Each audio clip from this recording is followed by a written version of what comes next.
Well, I would encourage you strongly to open up your copy of the Word of God this morning to Luke chapter 6, as together we're going to be taking a look at verses 39 through 42 as we continue on in the Gospel according to Luke. Now, many of you will remember that these verses, or these sayings, can also be found in the book of Matthew.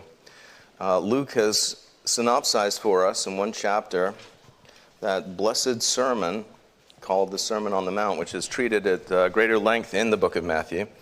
But he deals with an issue of optometry in this particular chapter. Problems of vision, problems of seeing. As you know, Christ used parables to communicate deep truths. A parable, what is a parable? A parable is an earthly story with a heavenly meaning.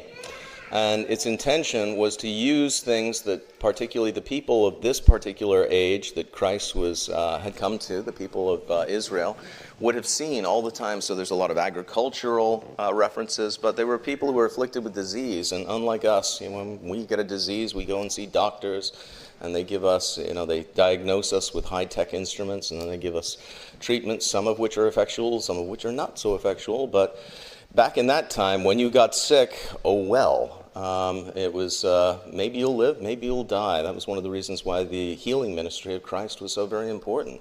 This was not something that they took for granted, not by a long shot. But one of the problems that they had were eye diseases. We live in an age where you can treat cataracts and blindness and all sorts of different problems of the eye, but back then there really was very little. There was eye salve, which perhaps would help, perhaps not.